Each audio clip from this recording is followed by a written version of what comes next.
Why did America, the land of big trucks, suddenly fall in love with small pickups?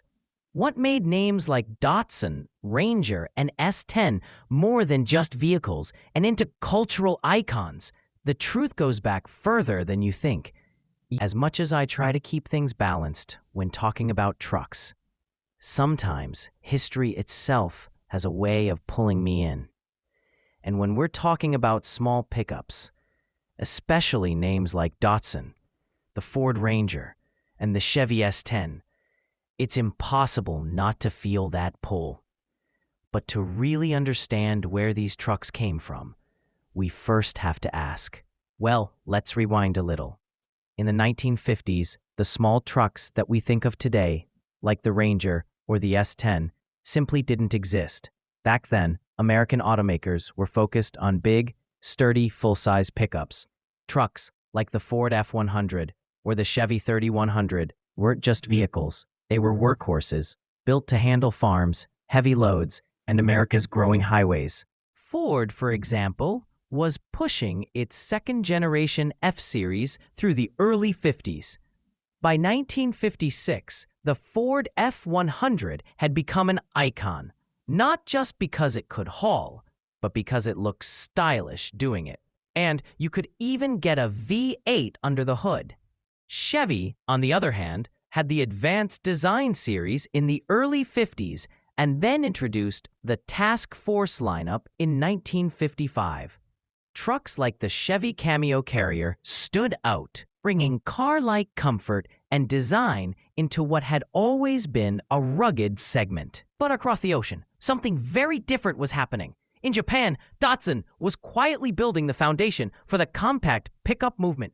In 1957, the Datsun 220 arrived, small and efficient, and it became the very first Datsun pickup exported to the United States. At the time, it barely made a ripple in a country dominated by massive half-ton trucks, but it planted a seed, one that would grow in a big way later on. Fast forward to the late 70s and early 80s, and suddenly, Japanese trucks weren't just small curiosities, they were real competition.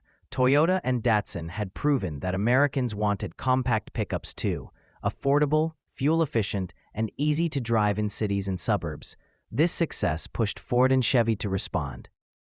That's where the Ranger and S10 enter the story. In the early 1980s, Ford launched the Ranger as its first true compact pickup.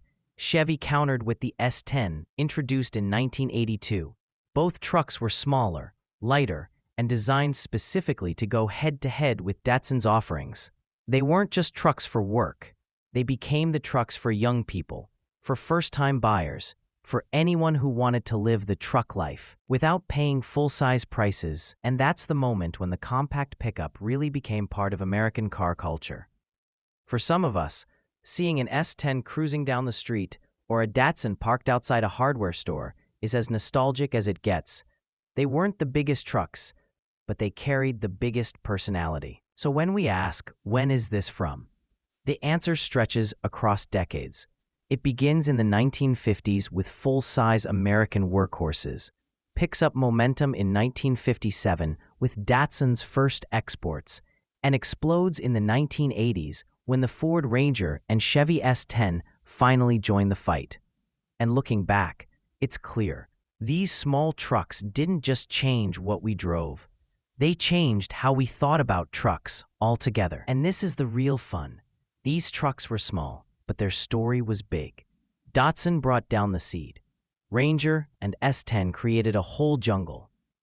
On one side, there was power. On the other side, there was practicality. And in between, a new idea was born. That is why when you ask, when did this happen? So the answer is, that day, when trucks were not just drivers. We became our identity.